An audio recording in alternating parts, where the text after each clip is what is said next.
We live vicariously through the stories we tell each other.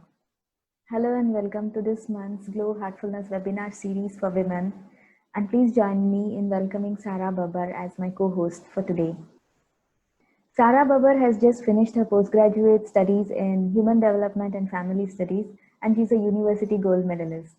She's also an amazing poet, and she's a regular contributor to the GLOW magazine. So thank you so much, Sara, and over to you now. Thank you, Purnima.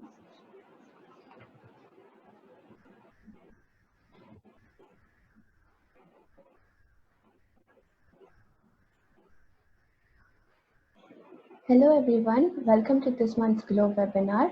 The title for the GLOW webinar is Storytelling, Fueling Imagination, Birthing Wonder. We have with us today Deepa Kiran, who is an international and multilingual storyteller, a TEDx speaker.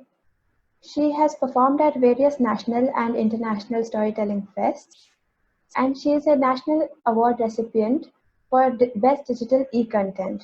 We welcome you, Deepa. Thank you, Sara and Purnima.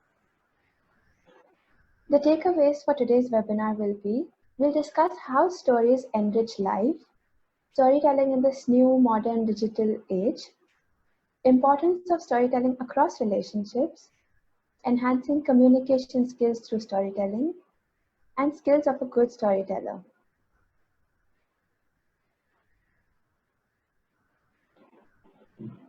Without any further delay, we can move on to our first question.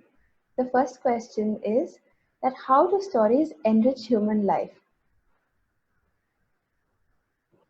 Yeah. So Sara, if you think of it, you ask anyone, would you like to listen to a story? It's rare that you would find someone say that I don't want to listen to a story. Yeah. And stories, not just as in fiction, let's say your friend comes up to you and says, what happened today? And you're all ears. Yeah. You want to hear what happened. We are programmed for stories, for both listening and to making and sharing. Yeah, it's an integral part of meaning making in life. We make sense of our world by creating stories out of them. We make sense of our future by creating stories out of them. It's really integral to meaning making, which is what is a primary journey for many of us in life, isn't it? Yeah. I remember once I was at the Kalakvada festival in Mumbai, and I was about to start my story, and one boy said, I don't want to listen to a story. I said, all right, you see, it's a festival and I've been invited all the way from Hyderabad to tell a story, so I have to tell, beta. I can't not tell. What I could suggest is that I'll give you some colors and crayons or some other things, so you could sit and draw or write or anything you want to. That fine? And he said, yes. And he turned his back to me and sat just to confirm that he's not interested in the story. And then I began my story, and the rest of the children were listening, and we were going on. And 5 minutes into the storytelling, his paper and colors and everything was forgotten, and he had turned around and he was lost in the story. Yeah, there's a certain magic, there's a certain richness, there's an enchantment of the world it can take us into.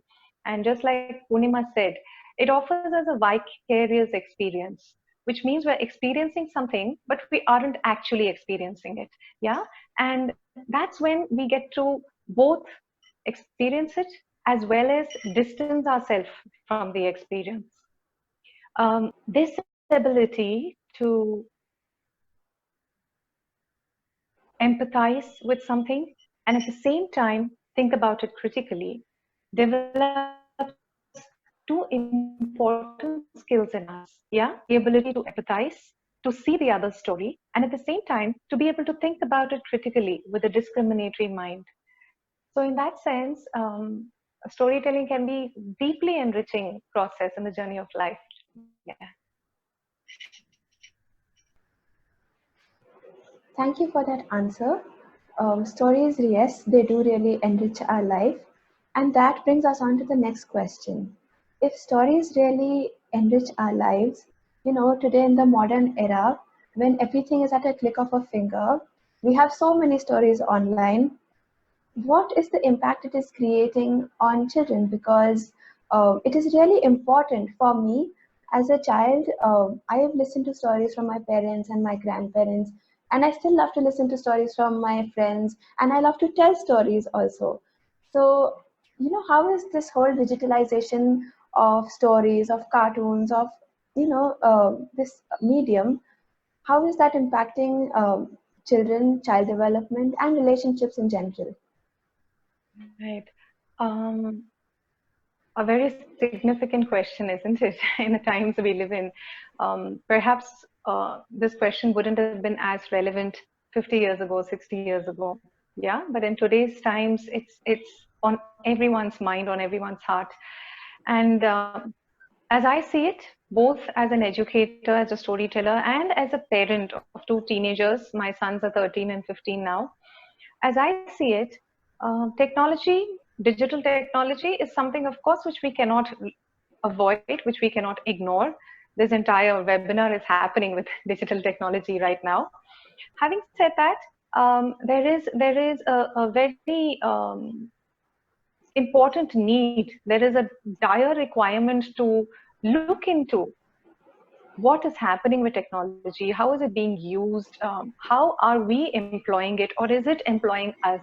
Yeah, it can be anything. Like my yoga teacher would say, when we ask her, is Facebook a good thing or a bad thing? And she would say, it depends on how you use it. Yeah.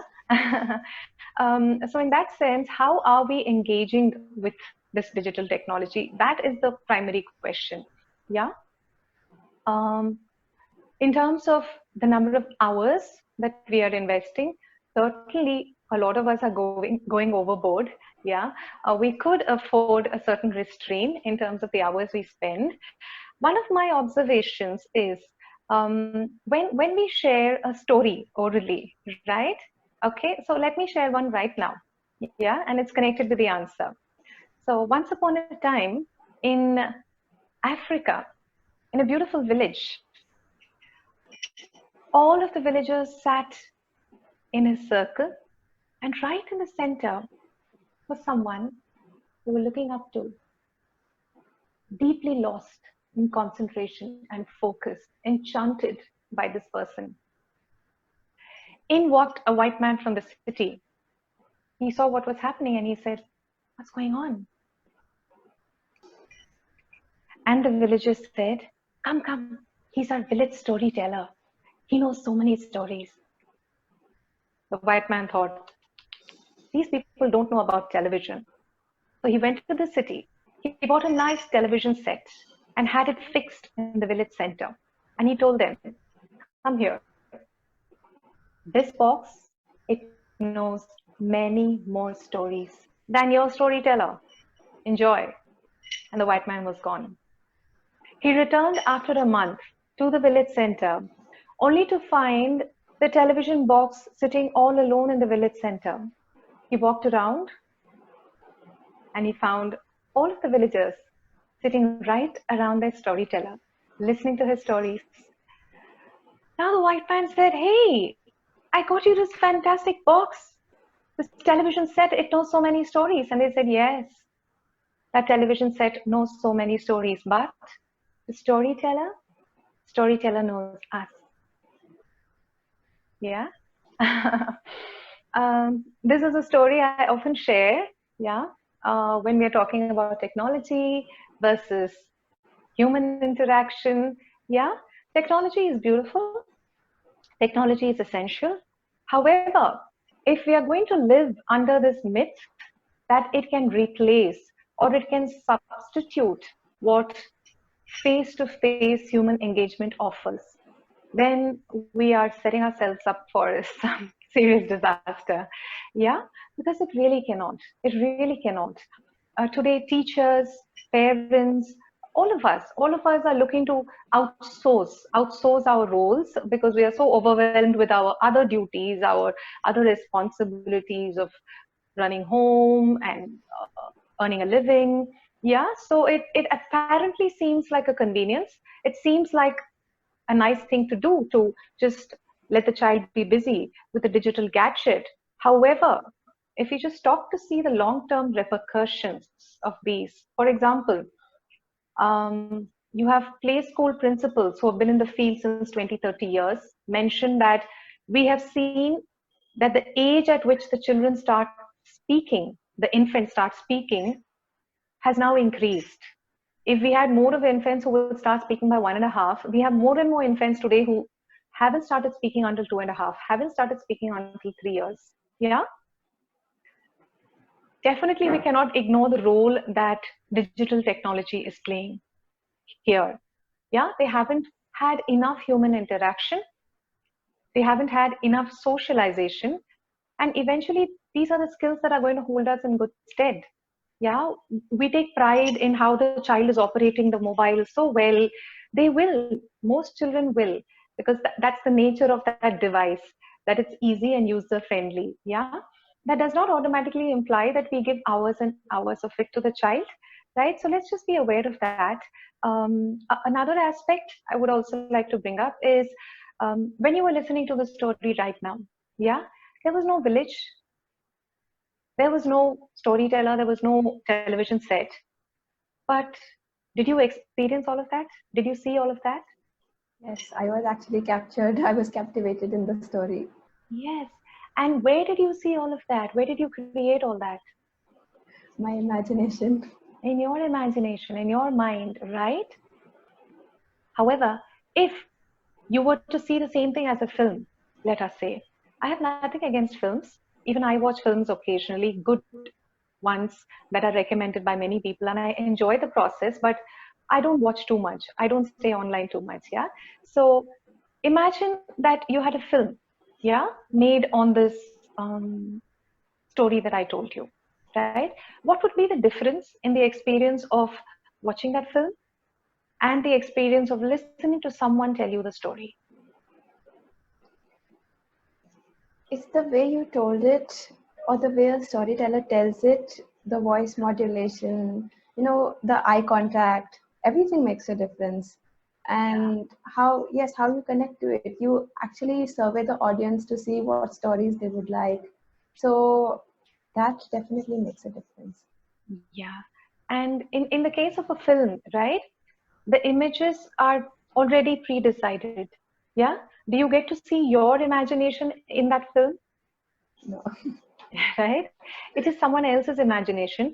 So when we are watching audio video material, audio visual material, basically we are becoming receivers. Yeah. What we receive can be beautiful. I'm not even discussing that. Okay, that's another topic altogether. But I'm not even discussing what we receive can be beautiful, no doubt. However, we are in a mode of reception. But when you listen to a story, you are in a mode of creation. Yeah. And that makes a very big difference. I like to give the analogy of watching a film is like having a good cup of tea. Yeah. You enjoy it. It's nice. It's maybe invigorating for some people.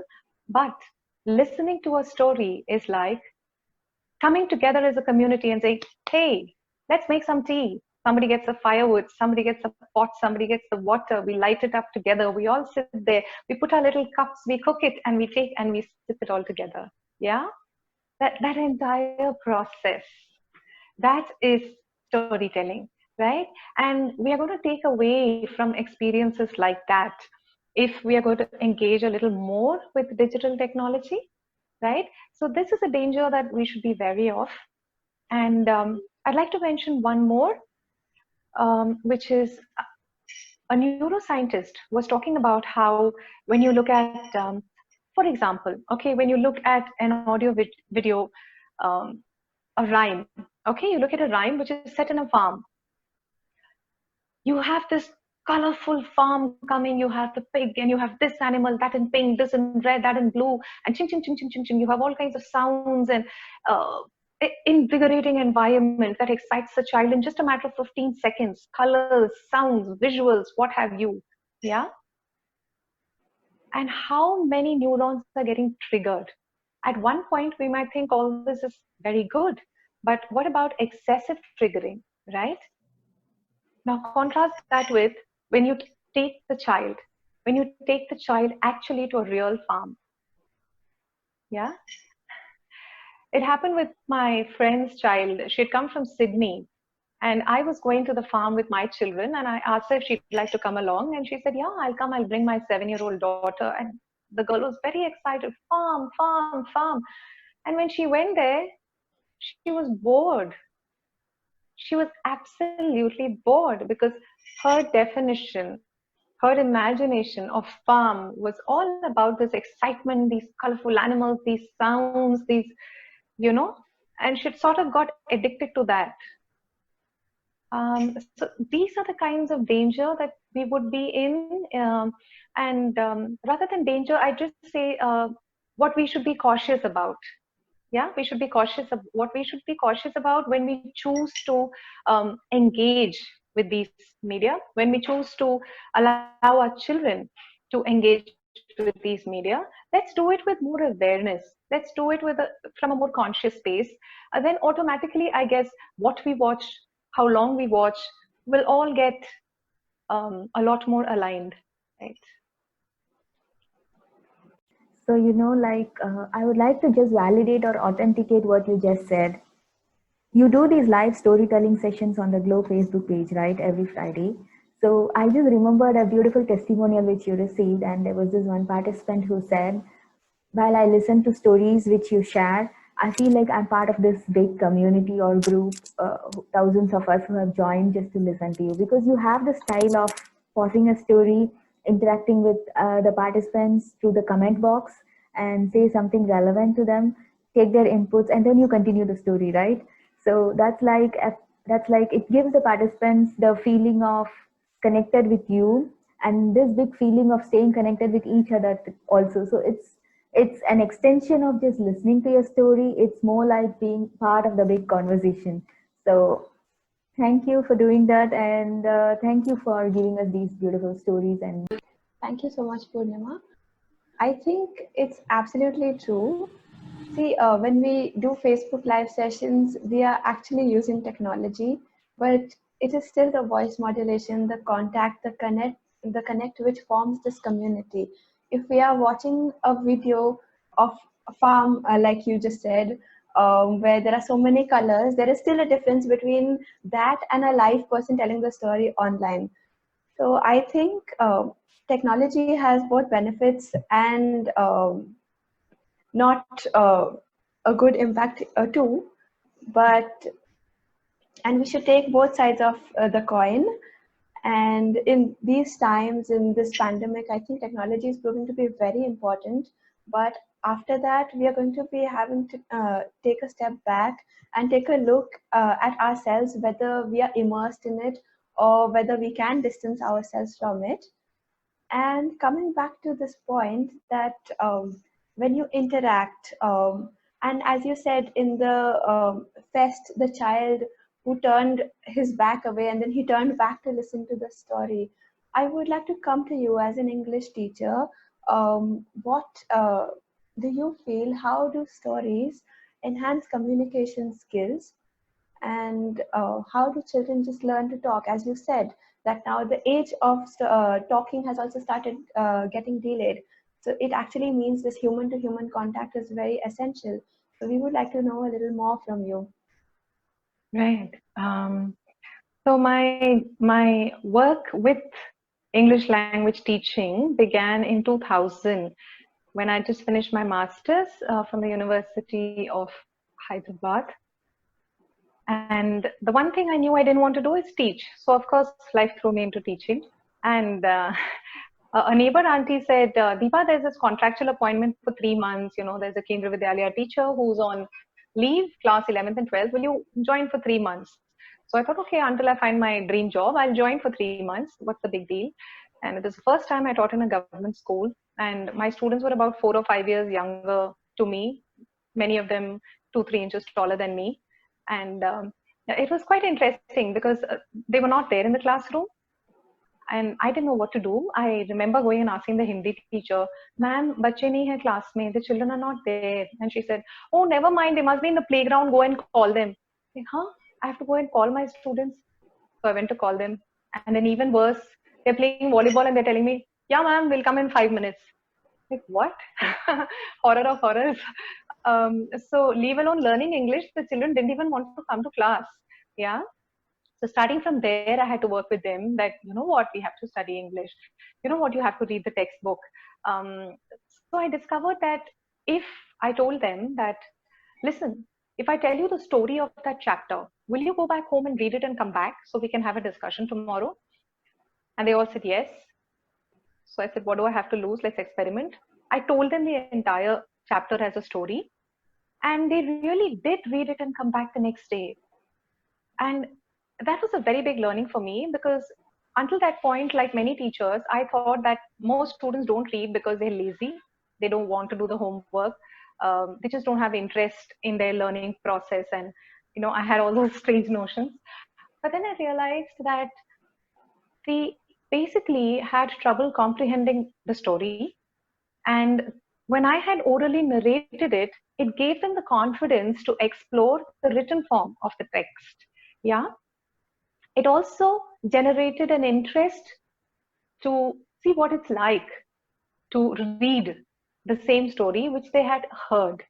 Yeah, it was a beautiful in-way, a window from speech to print.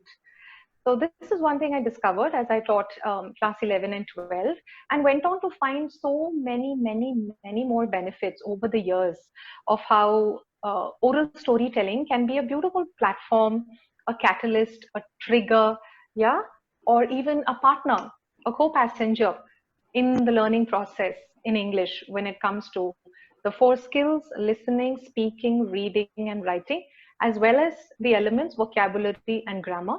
Yeah, in all of these. Another example I often share is how in the same school, when I had to teach rather, when I had to take a substitution period. That is, you have to go and sit in a class where the teacher is absent, just so that, there's discipline in the class. Something I hated to do. And I discovered the children also hated anyone coming in and sitting on their head like that. So I thought something has to be done about this mutual hate, because four times a week I have to go and sit. So I would walk in and say, do you want to listen to a story? Yes, ma'am. The whole class would go. And I'd say, okay, 40 minutes period, huh? 20 minutes you keep quiet, 20 minutes I'll tell you a story. So this way, I ended up telling stories in all these different classes, 6th B, 8th A, 9th C, and according to their level, I would tell a story. Soon enough, I taught in many KVs across India. I taught in Jammu Kashmir, Maharashtra, Hyderabad, of course. Yeah. And you really have to believe me when I say this, that almost every KV, within 3 weeks to 1 month of my going there, the children would just be on the lookout for me in the corridor, or they would come towards the staff room or somewhere near the assembly. Ma'am, hello, ma'am. And I was really overwhelmed, because I wouldn't even recognize their faces. You're just spending 20 minutes in a class with 50 children and you never see them again. But suddenly I was this dear friend in their heart. Yeah. And that really made me think about what is happening. There's something much deeper than just entertainment. There's something much deeper happening, which a teacher can valuably employ back, you know. Once your children like you, once your children feel a connect with you, then again a lovely window to work more with them. Yeah. And also storytelling works pretty much like mother tongue acquisition. When you learn your mother tongue, you don't have your grandmother coming and telling, okay, it's Friday, beta, let's learn Marathi vocabulary. Yeah. You don't have grandfather coming and saying, okay, today it's day for enunciation and speaking skills. You just learn your mother tongue, right? You just acquire it. You listen, you try, you say it. That's how it works. And that pretty much starts to happen through storytelling. So another little anecdote, in Visakhapatnam, I was with a school which is in the outskirts. It's a place called Pendurti. I was with the teachers there, training them on how they could use stories. So 15 minutes every day, stories and story related activity would happen. So there was one story about a rat that had lost its biscuit, and it went asking every other animal, snake, snake, did you take my biscuit? And the snake would say, I did not take your biscuit, but you should go and ask someone else. Okay. Then the rat would go to the elephant and say, "Elephant, elephant, did you take my biscuit?" And the elephant said, "No, no, no, no, I did not take your biscuit, but you should go and ask someone else." Okay. And the rat went to the monkey and asked, "Monkey, monkey, did you take my biscuit?" And the monkey said, "No, no, no, no, I did not take your biscuit, but I think you should go and ask someone else." So the story went on like that, you know. So the same question, the same answer pattern. And children had a chance to role play it, to try through puppets and this and that. Same story we worked with for about 15, 20 days. Class UKG, children who do not speak English at home and even in school speak very little English. The teacher comes running to me saying, "Ma'am, ma'am, ma'am," what happened? "Ma'am, they are telling the story to each other in English." I said, "Great." So just like that, the children were turning to each other and saying, "Hey, snake, snake, did you take my biscuit?" And the other child was answering. Yeah, they were just doing the role play for the fun of it. No one asked them to do it, no revision, no homework demands. Yeah, just because they felt connected. And the teacher said, "Ma'am, what should I do? What should I do?" I said, "Be happy." What is there to do? You have done what you had to do. And a week later, something even more interesting. In the same class, a class where children do not speak English at home, do not speak English in the school in general, one child lost her pencil and she's asking the other one, "Hey, Harsh, Harsh, did you see my pencil?" And Harsh says, "No, but I think you should ask someone else." Yeah, they don't know the rules of grammar, they don't know pronunciation. They've just heard this story, taken the context, placed it, applied it with their basic, beautiful intelligence in their own communication context. And isn't that what we're looking for? Yeah. So these are all the beautiful things that can happen when we engage with stories and we look at stories as ways to bring the development of the language skills of the child. Yeah. That's so wonderful. That can take us to a whole different dimension of education and how we can, make education more practical for younger children. And so I am going to shift gears here and we're going to go a little beyond childhood. And I wanted to ask that, is it only children who benefit from stories, or is it important across lifespan with adults, with friends, with elder people? Is it only children who benefit from stories, or is it everybody who can benefit from stories? Yeah.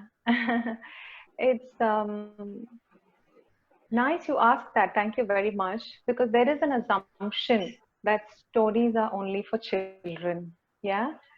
It happens sometimes when I'm sharing a post, that I have the storytelling session and I'll get a reply. "Yeah, I'll tell my daughter to log in. I'll tell my son to listen." Yeah. Alternately, when I actually have my live sessions, the parents are as lost in the story. Corporate employees are as lost in a story. And just as you said, right? There, the urge to enjoy a narrative, to experience a narrative, it's universal. Whatever the age, whatever the background, whatever our profession, yeah. It's just that some of us put on these masks, or some of us get into this conditioning where we begin to believe for various reasons. For example, teenagers, yeah. Teenagers would perhaps sing, "Oh, stories," and they'll roll their eyebrows, yeah. I remember I had a storytelling in the old city for second year students of Bachelors of Arts.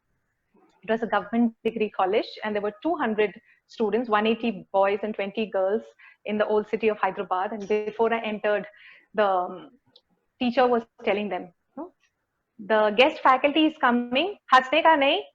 No laughing, no whistling, no troubling the guest faculty." So I went in with my heart thumping. And then I told them, "Listen, I don't have any television screen, any Dolby sound system, HD, PHD, nothing. I have all of myself, and I want to offer me. I want to offer my attention. I want to offer something I love to do to you, and please respond. Please respond with love.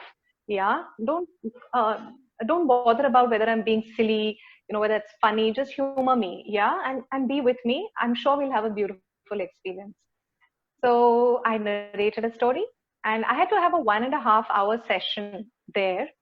I would have narrated a story for about, I think, 10 minutes, Sara. That's it.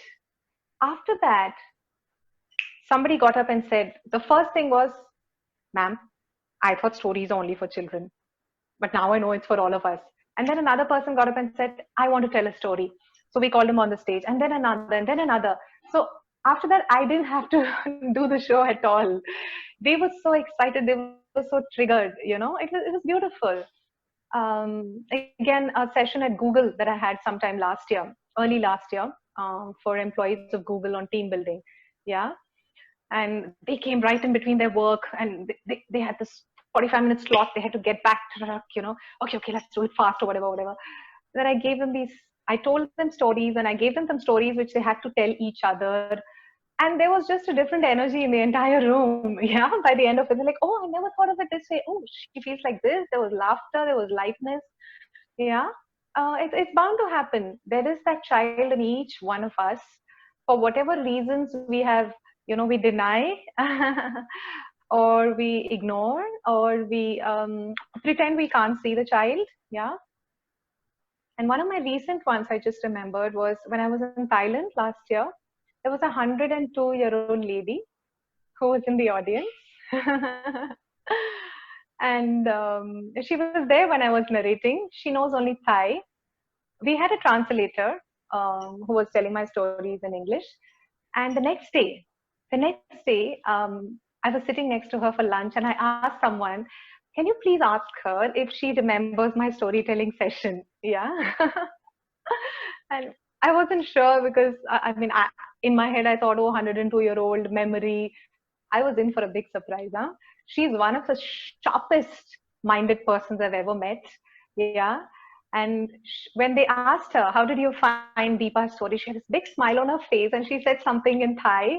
And they translated and said that she loved the music and the movements and the dance you used in your stories. She thought it was beautiful, and she'll remember it. So yeah, so it's you know it's for everyone, for each one of us. There's an energy in storytelling, I think. Yeah. Thank you. That's really wonderful. I mean, even if I see some situation happening in my house, I just narrate a story and then I tell the person who's in front of me, now you relate to it. What I just said and the story, and they start laughing because the story is funny, or the situation, the merging of the situation and the story is funny. So that just lightens the atmosphere. So that's really true. And How cool. with that, again, I'm shifting gears a little bit, and I know this is not based on psychology, this webinar, but still, because you've been in the field for so long, in storytelling for so long, I would like to ask you, because there are so many forms of therapy coming up. There's dance therapy, there's music therapy, there's art therapy. Is storytelling also therapeutic? Is it therapeutic for the storyteller or the listener, or how is the process for you? Yeah, I'd certainly say, so one disclaimer, I'm not working specifically in the field of narrative therapy, yeah, or storytelling as a therapy, as a therapeutic tool. I haven't technically qualified and spent time exclusively there. But having said that, there are a lot of occasions when, first and foremost, people just come back to you and said, I'm feeling so relaxed. I'm feeling so de-stressed. Yeah. So there is an element of healing. Yeah, that's certainly there in all art forms, and that's the purpose of art. For the creator of the art, also it is healing. For the receiver, also it is healing, right? And particularly if we think of this performing art form, which is oral storytelling, it will not exist without the audience. Yeah, a dancer can dance for themselves, a musician can have a music performance for themselves, but a storyteller can only rehearse. A storyteller's performance is with the teller and the story and the audience together. They create the performance, and there's a magic in that. There is a certain magic when we all come together in that process. It's like coming together to do something, right? There's always a certain energy, a certain gain we have when we come together and work, and that certainly happens with storytelling. What also happens, as Natya Shastra tells us, right, that you get to live those emotions, what we started with saying vicariously. You get to live those emotions, you get to mirror those, which you may not actually want in real life. For example, children love horror stories. They certainly don't want to meet a ghost in real life, yeah, but they love going through that emotion, knowing very well it's only a story and they'll come back safe, yeah. So the storyteller is taking them on this emotional journey and bringing them back found and safe. And that's a very reassuring space to be in. One more thing I'd say is when the storyteller is narrating a story, yeah, she or he is putting aside their gadgets, their other tasks, their everything else in life is on pause, and they're basically giving the gift of their presence, their loving attention, and in return, of course, they're also gaining the same from the audience. Yeah, there's nothing else that matters at that point in time. The audience matters to the teller, and the teller matters to the audience. And the attention that the teller is giving the audience matters to the audience as much. So there's definitely something very beautiful that happens when we are able to offer the gift of our presence, when we're able to offer loving attention, undistracted loving attention. And these are, I'm sure you'd agree, these hold the potential for healing possibilities. Yeah. So I have certainly seen behavioral changes, troublesome children settle down, uh, children who are very active relax, yeah, feel more comforted. I've also worked with children with learning disabilities, yeah, with other challenges, and we've seen how they feel connected when there is a story offered to them, when they are part of a story space.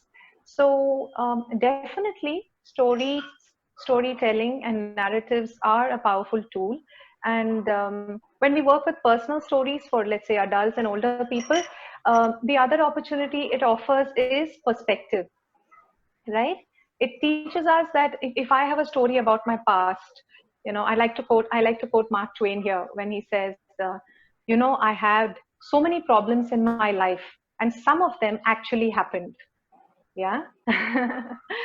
So storytelling also can offer us this tool that, whatever has happened is also the stories I'm telling myself. So what would I like to change about the stories I'm telling myself? How would I like to reframe those stories? How would I like to change my approach to those stories? And those can be as powerful, right? For example, today I'm an artist. That also stems from the fact that I'm a person who's very sensitive and thoughtful. Yeah, and for a long time, I believed some of the stories that society told me that, oh, you're a sensitive person, you're a weakling, no, you're very sensitive, right?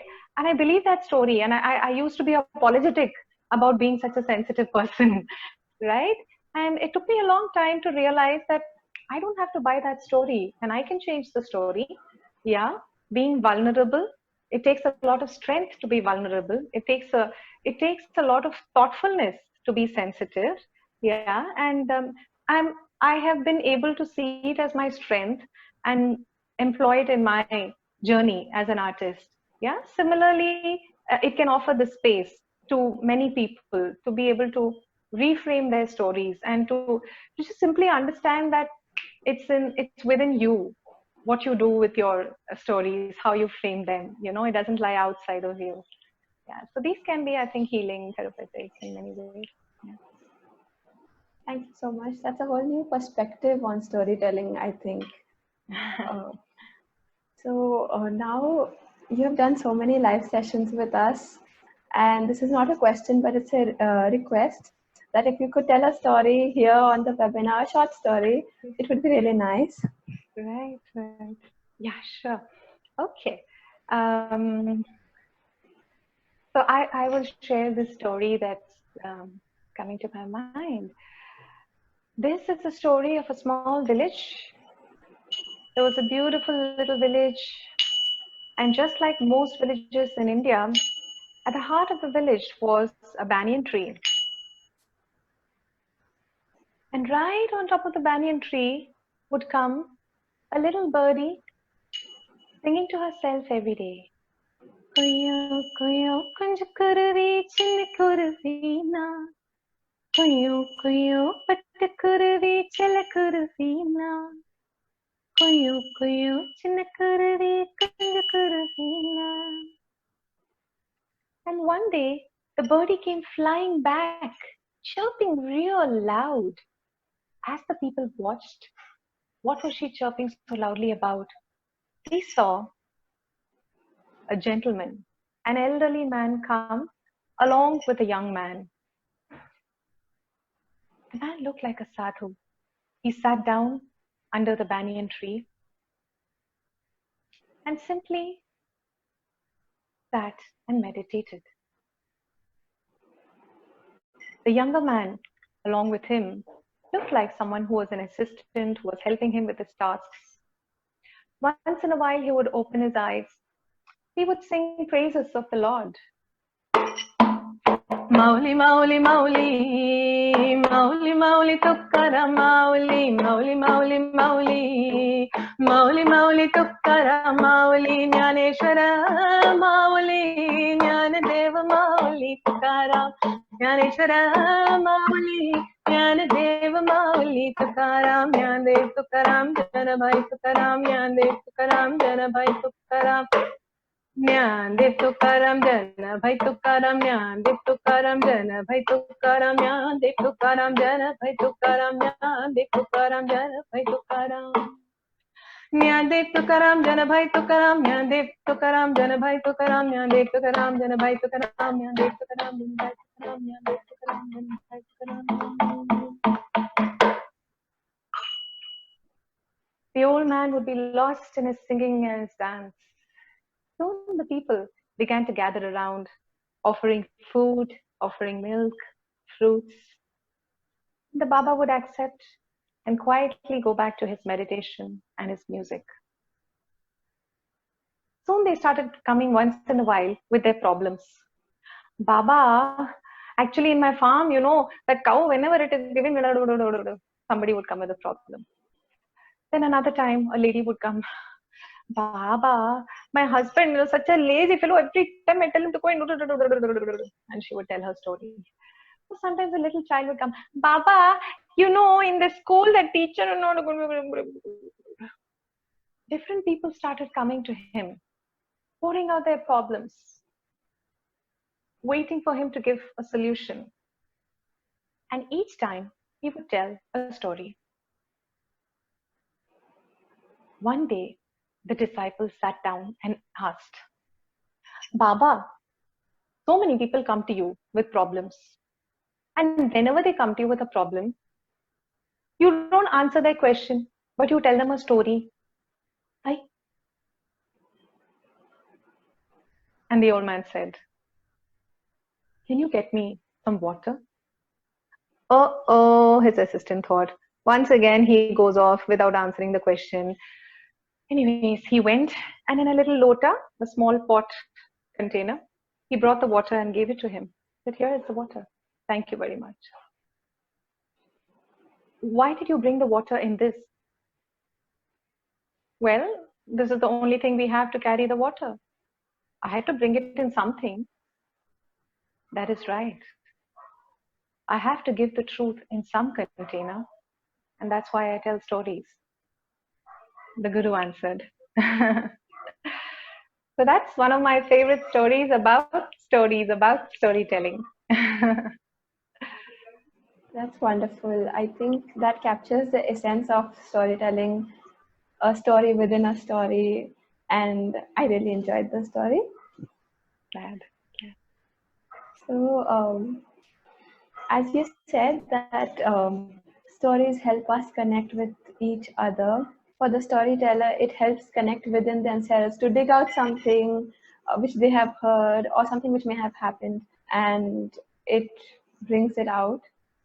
So now, on that note, I would like to introduce an experiential session of heartfulness meditation, which also helps us go connect with ourselves. If stories help us connect with the world around, heartfulness meditation helps us connect with ourselves.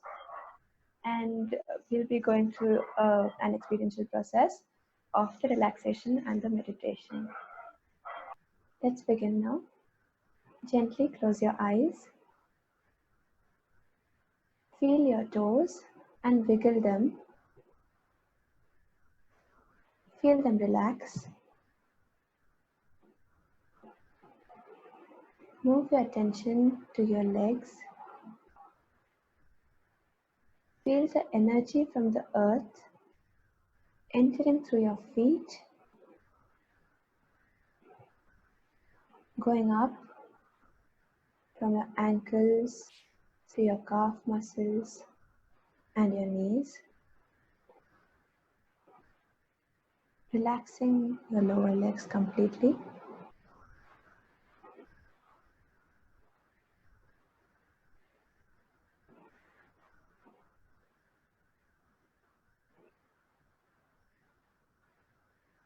Feel the energy move up to your thighs, relaxing your thighs.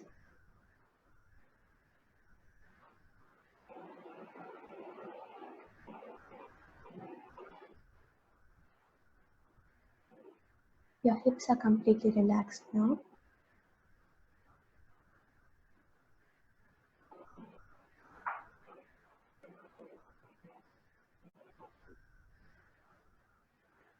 Your lower body from hips to toes is completely relaxed.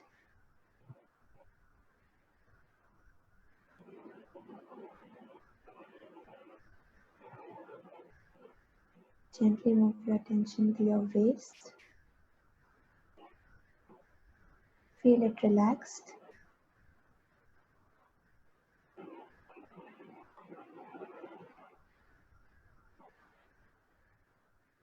The muscles of your abdomen, your sides are completely relaxed now.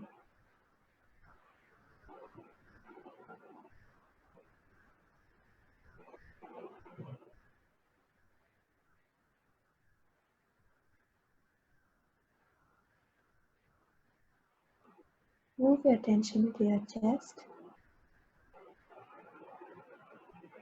Feel the muscles of your chest completely relaxed.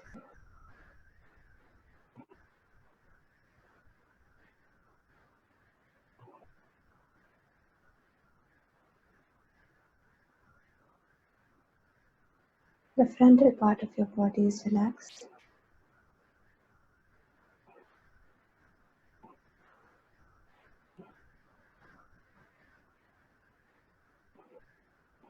Gently shift your attention to your lower back.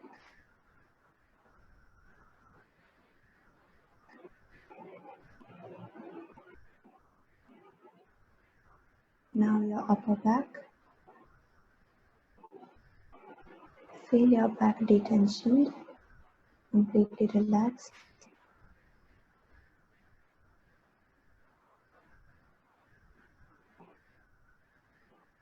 Your spine as well is completely relaxed.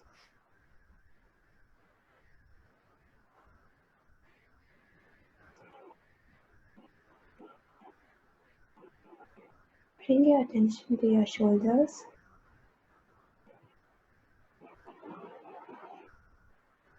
Feel that your shoulders are dissolving away.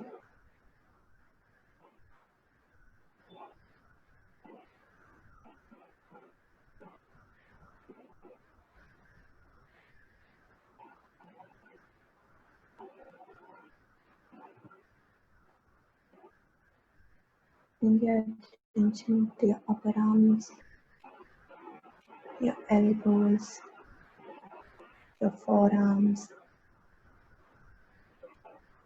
Your arms are completely relaxed.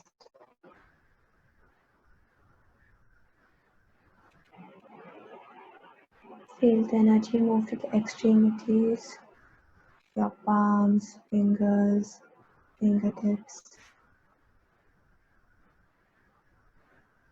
Your hands are completely light, relaxed.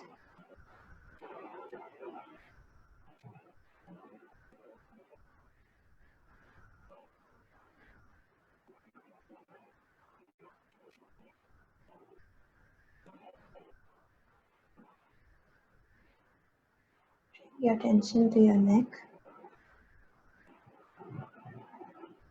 If there is any strain in the neck, let it go. Your neck is absolutely light.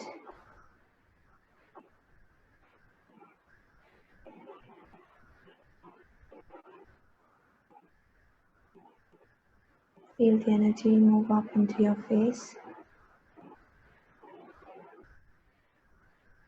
relaxing your chin, your cheeks, your jaws, your nose, your ears, your eyes.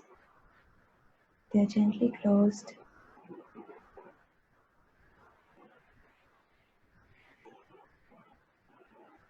Your forehead is completely relaxed.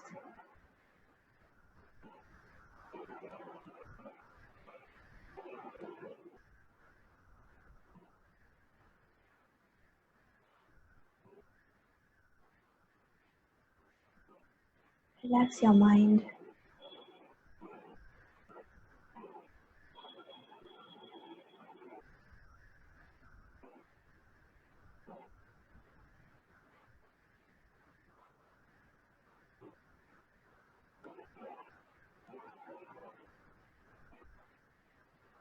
Your entire body from head to toe is completely relaxed.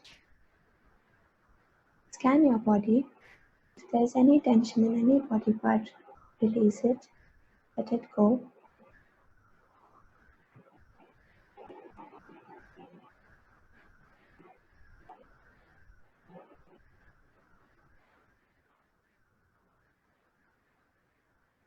Gently move your attention to your heart.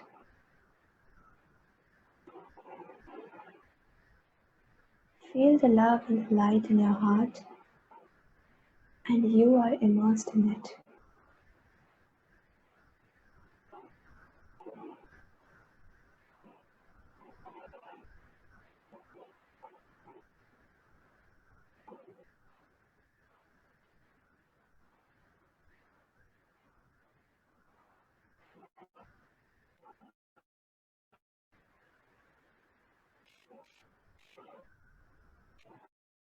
Let us meditate together with the thought that divine light is present in my heart and is attracting me towards it.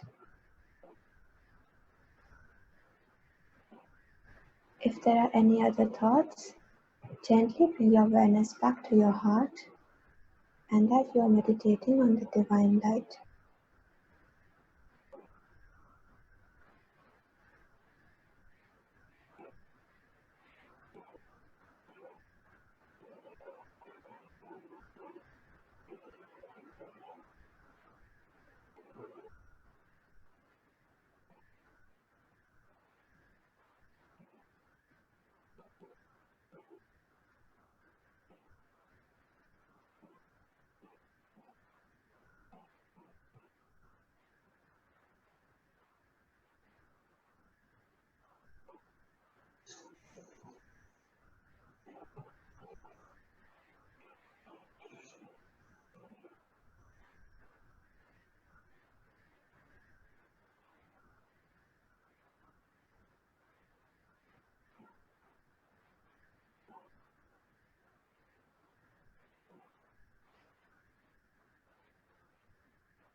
Thank you for joining us for this meditation session, and thanks to the audience who has joined us for this meditation.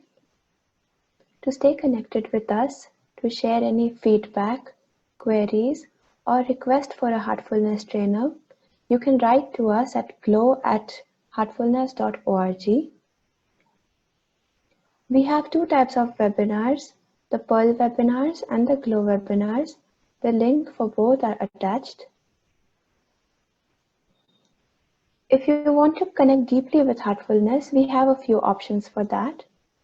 You can download Hearts app from iOS App Store or Android Play Store. You can experience the practices of Heartfulness on this link. On Udemy, there is a course where Daji addresses 10 topics on consciousness. We have a Heartfulness magazine. The digital copy is available on this link. And we have free meditation masterclasses by Daji, which covers the core practices of relaxation, meditation, cleaning, rejuvenation, and connecting with ourselves. Thank you for joining us today.